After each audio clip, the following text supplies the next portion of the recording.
So good morning. Our ushers will be with you in just a moment to receive your offerings, so thank you for that. So welcome to the 11:15 service. To those of you who forgot to change your watches. We're starting a new series this morning. Our rhythm at Westside, you may have noticed over the years, and one that I'm happy to continue, has been that every year in our journal we spend some time, and it is now, this year, that we're spending that time on a character or a book from the Old Testament. We dive into that book or into the life of that character, and we try and draw out of the life of someone from a few thousand years ago the lessons and the ideas and observations that we can make that apply to us here today in the 21st century. So this series for November, we focus on the wall rebuilding hero of Hebrew scripture, and that is Nehemiah. Now, with our current political climate going on amongst our neighbors, it just strikes me as ironic that by the end of this series, we may actually have walls being built. And if we're lucky, they'll be on our side of the border.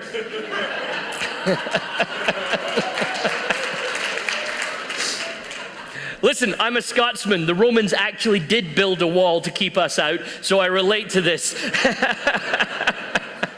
However, actually what we want to do is teach in this book particularly to see how it guides us and how it directs us in our everyday lives. So we're going to avoid political sort of comment well, at least for now, anyway. So what I want to encourage you to do is during this series, a great idea would be to read the book of Nehemiah. It's not a hugely long book, but it might be worth just setting some time aside, reading that book and getting to grips with this character. In the Hebrew scripture, the book of Nehemiah and Ezra are kind of seen as one book, so you may also want to read the book of Ezra at the same time. So I'll leave that out there for you to think about. But what I want to do, just to launch the next 4 weeks, is give you a very brief introduction to this character, Nehemiah, just so you can plot where we are in history and what's going on at this particular time. And we've put a piece on the blog at wkc.org if you want to read a little bit of some other thoughts about Nehemiah, and we'll keep feeding that over the course of the month. The predominance of this book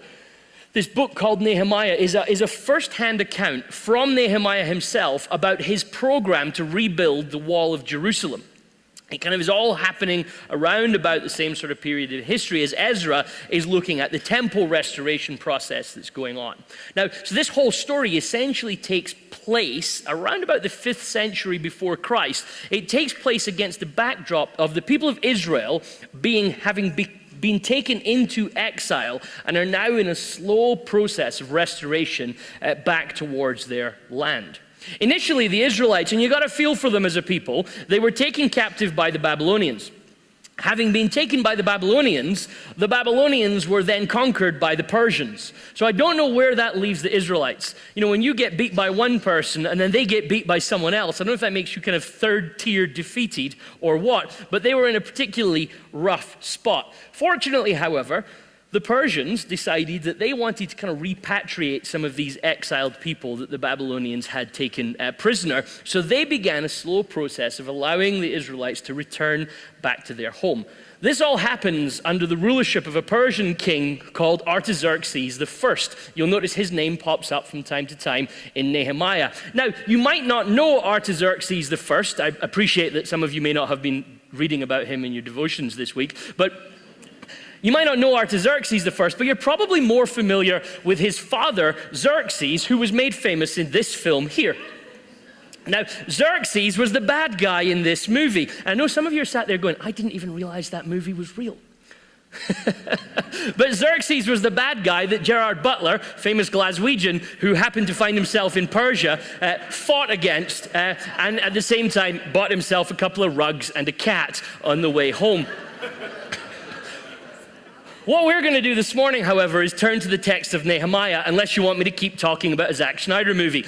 But we're going to turn to the text of Nehemiah. You can read with me on the screens if you want. Think about the way this text starts. We were talking about Babylonian Empire. We were talking about Persian Empire. We briefly got distracted by a Zack Snyder movie. And now this text at the end of chapter 1 of Nehemiah begins with, "At this time I was cupbearer to the king." We went from emperors to a cupbearer quite quickly there. At this time, I was cupbearer to the king. This is Nehemiah's own words. In the month of Nisan, which for those of you that don't know is right after the month of Toyota, in the month of Nisan, in the 20th year of King Artaxerxes, when wine was served him, I carried the wine and gave it to the king. Now, I had never been sad in his presence before. Brief side note, if you're a wine bearer and you're sad in the presence of the king, normally you get killed. So you smile for your job, right? I was never sad in his presence before. So the king said to me, why is your face sad since you are not sick? This can only be sadness of the heart. And then I was very much afraid. I said to the king, may the king live forever. Why should my face not be sad? When the city, the place of my ancestors' graves, lies waste and its gates have been destroyed by fire. And then the king said to me, well, what do you request? So I prayed to the God of heaven. And then I said to the king, if it pleases the king, and if your servant has found favor with you, I ask that you send me to Judah, to the city of my ancestors' graves, so that I may rebuild it. The text continues, but we'll jump ahead a couple points. In verse 8, and the king granted me what I asked, for the gracious hand of my God was upon me. If you jump down in chapter 2 to verse 17, Nehemiah is now talking to some other people, and he says this to them, you see the trouble we are in, how Jerusalem lies in ruins with its gates burned. Come, let us rebuild the wall of Jerusalem, so that we may no longer suffer disgrace. I told them that the hand of my God had been gracious upon me, and also the words that the king had spoken to me. And they said, let us start building. So they committed themselves to the common good. But when Sanballat the Horonite and Tobiah the Ammonite official and Geshem the Arab heard of it, they mocked and ridiculed us, saying, what is this that you are doing? Are you rebelling against the king? And then I replied to them, the God of heaven is the one who will give us success. And we are his servants, and we are going to start building, but you have no share or claim or historic right in Jerusalem. So you think you've got problems because the mall parking lot was busy. I think I've got problems because occasionally, there's a little tiny bit of traffic. Nehemiah had proper problems. Nehemiah feels this sense that he's going to rebuild the wall of Jerusalem, but he has to deal with opposition. He has these people who are actually out to stop him. Geshem and Sanballat, these weren't just friends of his that were a little discouraging. These were high-ranking officials who had huge power. Sources actually outside of the Bible talk about these characters, and they were serious threats to Nehemiah continuing not just to do what he wanted, but to live. Nehemiah faces financial issues and taxation issues going on throughout this whole project of trying to rebuild. At one point, if you read the story, the workmen are having to rebuild the walls with a sword and their working tools. I mean, that's a pretty tough situation when you have to go to work with a weapon attached to you just to get home safely. But sorry, I said I wasn't going to talk anymore about America.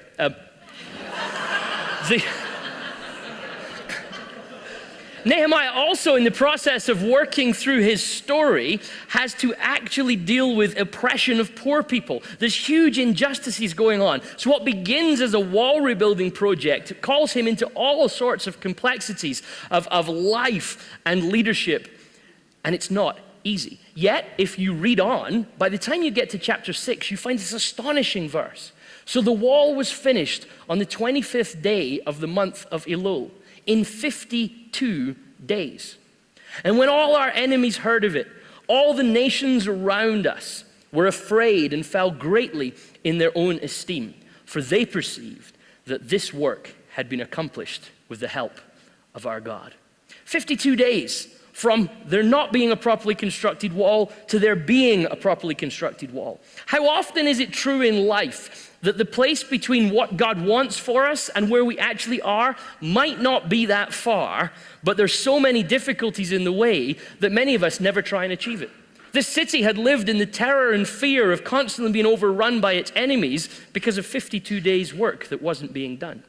Yet Nehemiah comes in, and we'll talk more about this over the next few weeks, but Nehemiah comes in and leads this project of putting it all back together again.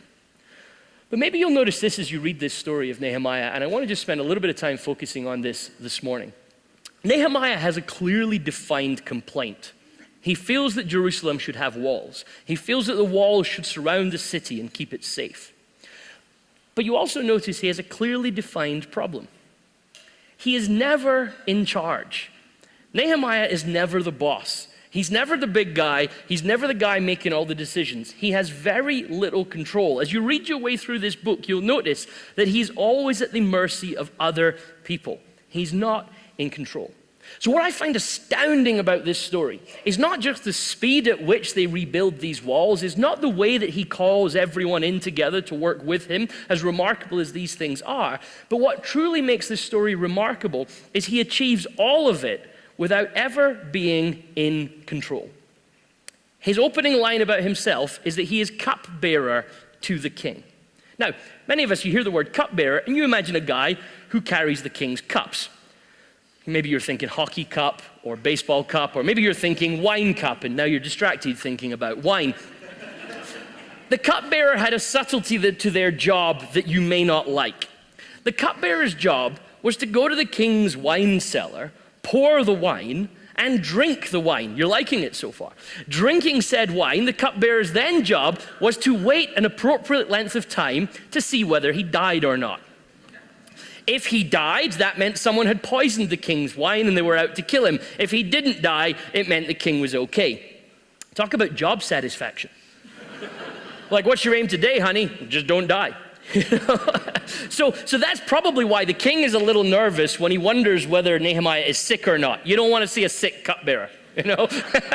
It's a day of fasting, right? Until the cupbearer is better or dead. And here we have this cupbearer, and his job is to not die so that the king might live. That's hardly a position of control. It's hardly a position of power. It's not the job you put your favorite people in. And yet, despite that position in life, he also has to convince a people who have been persecuted and exiled that they need to get together, work in harmony, and rebuild a wall, despite huge opposition that's come against them and the massive sacrifices. When you read chapter 3, you'll notice how much sacrifice the people have to go through to make this project work. He has to manage the opposition of powerful people who want to kill him. How do you even comprehend a wall rebuilding project when your job is to basically not die if someone's trying to kill the king? Like, how would you feel if you looked at your life and you were in the bottom rung of the bottom company and you decided there was something seriously wrong with your city and you were going to put it right?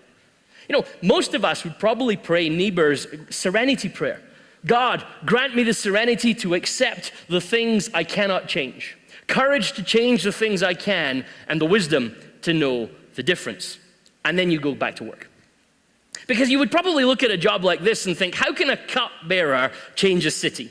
How can me in my small position make any influence on what goes on in the sort of larger confines of our world? It's quite easy to get fatalistic about your life, isn't it? What difference can I make? To just sort of accept that this is the lot that we have and this is how we have to live it out. You can even be a little bit pessimistic. You know, what difference would it make anyway? Nehemiah would be quite a short book if he had that attitude. I was cupbearer to the king. I saw that the city was in ruins. I went back to work. The end. And then you'd be an Esther, you know.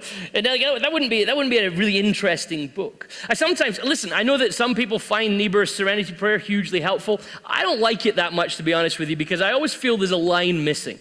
And I feel the line missing at the bottom of it. It needs to sort of say something like wisdom to know the difference and the faith to trust that God can move mountains. Or the faith to trust that even when in circumstances that I can't change things, God can still work. Or maybe just it needs the line from Ephesians that says we also believe that God can do more than we can imagine. Because I think this story that we find here in Nehemiah pushes us in that direction. Now, listen, some of us get pessimistic, right? Because we live in a culture where every boss, manager, or leadership guru that you've ever bumped into, these creative thinker types, are constantly tell you, hey, think out of the box, right? Maybe you've met that. Maybe you're in one of those offices where your boss has all of these cool leadership speak words that they use, and they just constantly do it. Hey, we've got to think about out of the box on this one, guys. You know, or maybe you're really cool, and you watch TED Talks videos So you know there is no box. And I just live free wherever God calls me to be. What we learn is this: the basic perception of modern life is you are Jack, and your main role is to get out of the box. And we live constantly pressured to be out of the box. Here's the thing: Nehemiah had a box. It was a very real box. It was actual. It wasn't a figment of his imagination. He had a really rough job, and he had a really rough situation. Yet this story, despite all of Nehemiah's locked inness, despite all of his boxed inness, despite all of his limitations, this story in the book of Nehemiah is a true story about what you can achieve inside a box, about what you can achieve in limits. Because if we're honest, we all have a box. We all have limitations. We all have things that are putting constraints in our lives. And sometimes we would love to live in a world where we didn't have those limitations. But maybe limitations are not such a bad thing. Maybe we've just kind of come to think of them as bad things. Back in the early 2000s, the kind of already successful director, producer, screenwriter J.J. Abrams was appointed by a network to develop a new show. By this point in his career, Abrams was relatively successful. He knew what he was about, yet he wasn't invited to have free, limitless reign over what he did. And he prefers it this way. In an interview, he said this: "I find that I am most happy when I have boundaries. With Lost," the show you may or may not have been completely confused about and wasted 8 years of your life watching, to realize you still don't actually know what happened. With Lost, when ABC chairman Lloyd Braun called to say he wanted me to come up with a show about people who survive a plane crash, I remember thinking, well, I will come up with that, and I did very, very quickly. What was great is he had given me a very specific assignment. The constraint he imposed felt like fertile ground. If it had been unlimited, if he'd called and said, come up with a weird show, I would have thought, I don't know, what does that even mean? Abrams continues in the interview to talk about weirdness within limits. And we don't like the idea of limits. Many of us have committed so much of our life to aggressively fighting limits. It makes us as a people very hard to lead. It makes us very hard to manage. It makes us hard to pastor as well, because we commit our life to constantly seeing limits and wanting to break them and push them and get out of them. But maybe we need to learn to accept that some limitations are good for us. Some limitations come in the form of guidance. Some boundaries and borderlines can be hugely healthy, maybe even God-given. I wonder if this is what Paul was wondering about when he wrote these words in Galatians 5:13. For you were called to freedom, brothers and sisters. Now, that's a beautiful concept. You were called to freedom, but Paul doesn't finish there. Only do not use your freedom as an opportunity for self-indulgence, but through love, become slaves to one another. The sentence goes from talking about incredible freedom to boundaries very, very quickly. Love calls us to work out our freedom within limits. It's not difficult to imagine how chaotic your family would be if everybody got to do exactly what they wanted all the time. It's not difficult to imagine how chaotic community life would be if everybody could do whatever they wanted all the time. What would church be like if we tried to live it so that we could all do whatever we wanted? See, sometimes we face limits. Sometimes people limit you. And our natural intention is often to say, well, this person's limiting me. I don't want them in my life. I need to get them out of my life. But have you ever noticed that sometimes the people that limit you, that boundary you, that give you strong guidance are actually the people that love you most? They're the people that actually care about you more than the other people. Sometimes the best way to care for someone is not to give them free rein on everything, but it's to actually point them to a better way. You see, I wonder if life outside the box is a bit of a fantasy. The limitless life. Maybe it's a bit of a dream. A friend of mine wrote a book about this. His name's John Andrews. He said this: the fantasy of limitless living is alive and well in the church. And we must have the courage to address this myth and come to a dynamic, life-giving understanding that we all live in boxes. That there are authentic, necessary limitations to our lives. but that we serve a God who can not only work within those limitations, but allow us to see that the boxes are bigger than we thought and be able to do more than we can imagine. John continues in his book and he points out two things that we all struggle with, particularly in contemporary life. These things we hear constantly said to us. And these are the myths. Number one, that I can be anyone I want. And number two, that I can do anything I want. And we tell our children this all the time. Can you imagine being 6 and being told, you can be whatever you want? I mean, that's pretty stressful sounding if you think about it. You know, what about anything I want? Like, help me make some choices here. And we're raising children in this environment that, hey, you can be whatever you want and you can go whatever you want. And actually, it's not true. Actually, we live in a world of boundaries and limits. Actually, we live in a world where most of us as parents pray that they don't do whatever they want. Actually, what we really want is our children to do the sort of things we wish we'd done. You know, we want to boundary people. We want to kind of close things down because we know there's better ways to live than just doing whatever. How would Nehemiah have coped if he had to have an out-of-the-box attitude? You know, he's there with his sad face trying not to die. He sees his city with broken down walls. Nehemiah says, hey, king, just need a couple of days off. I need some green space time. I'm just going to creatively think out of the box about what we can do about this. No, actually, Nehemiah had very, very firm boundaries.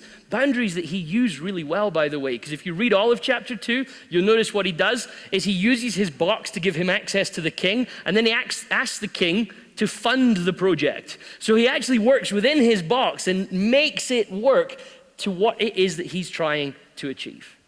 Maybe we need to confess that God works in boxes. It hurts a little bit. It's not really what we want to hear.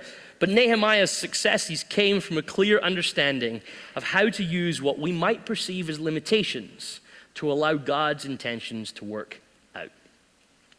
What if the place that you're in right now, your situation, the pain, the suffering, the difficulty, what if the prayer is not, God, get me out of here, but rather, God, why have you put me here?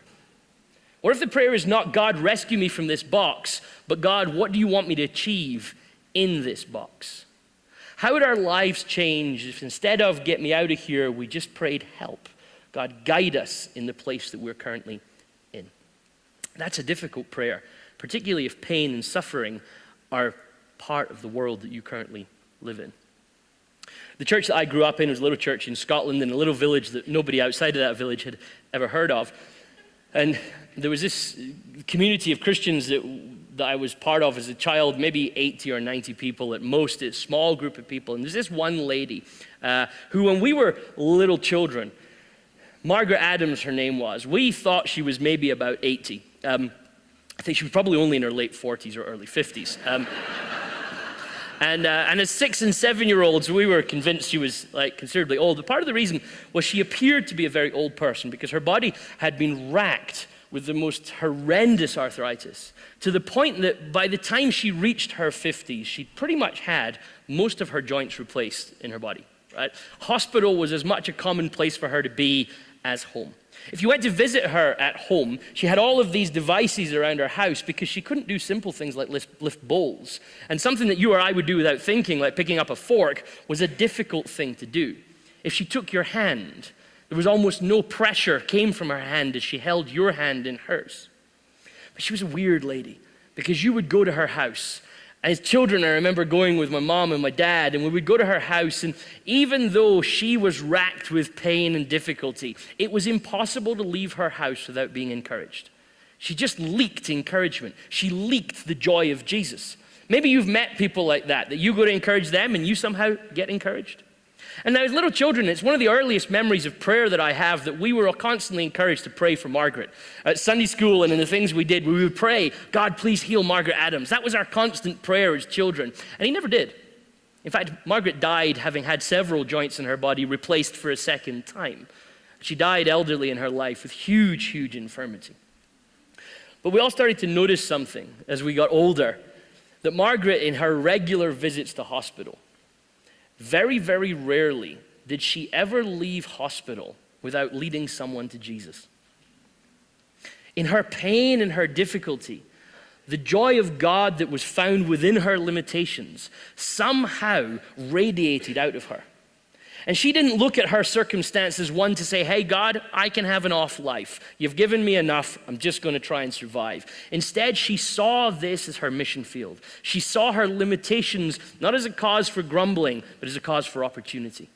And we were raised in this church watching this tiny little 4-foot-tall something lady racked with incredible pain, showing us that our limitations are not defined by what we necessarily see, but can be opportunities to work out what it is that God has put in us.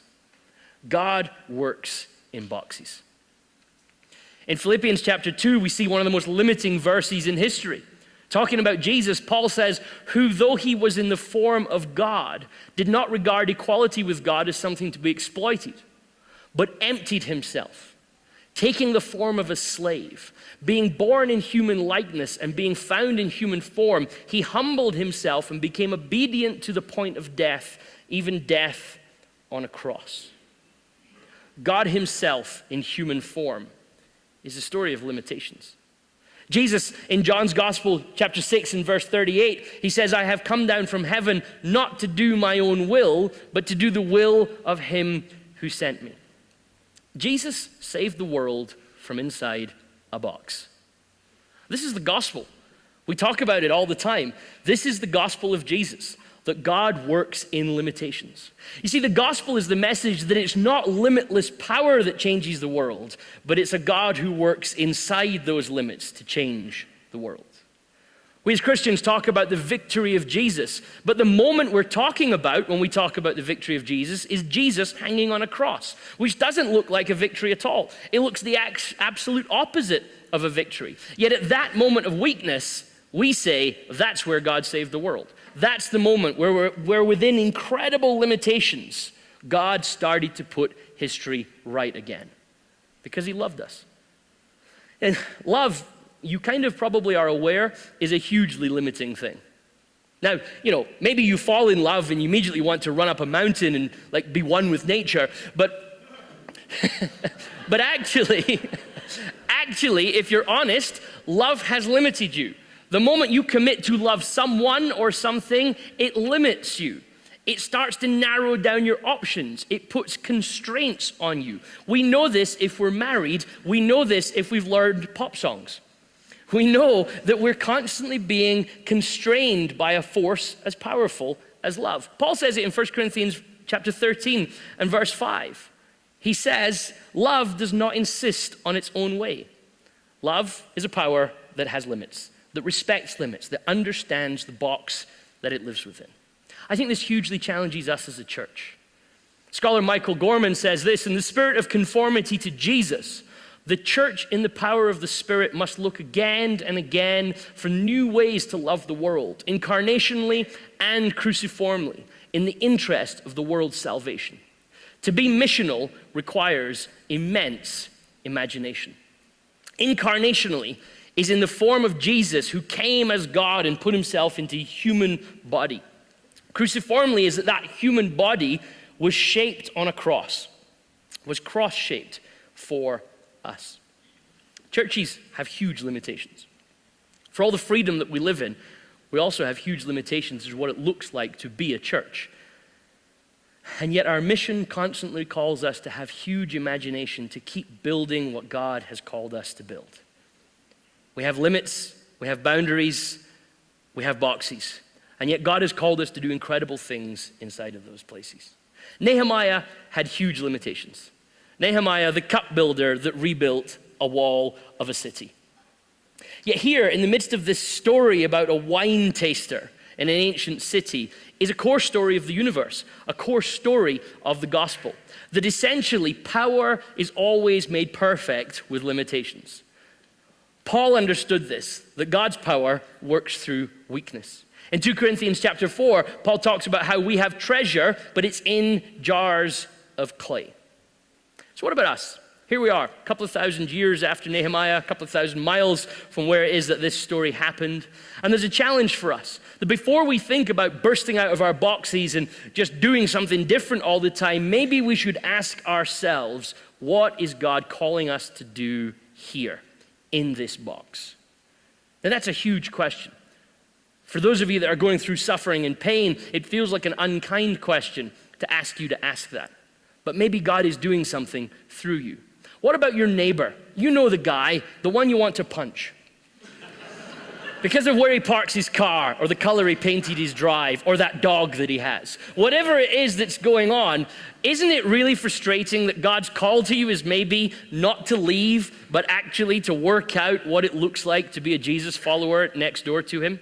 I constantly meet Christians who say to me, I'm the only Christian in my workplace. I think I'm going to go and get a job somewhere where there's more Christians. And I beg you, don't. Because if you're the only person that follows Jesus in your workplace, who else is going to guide them in the way of the gospel?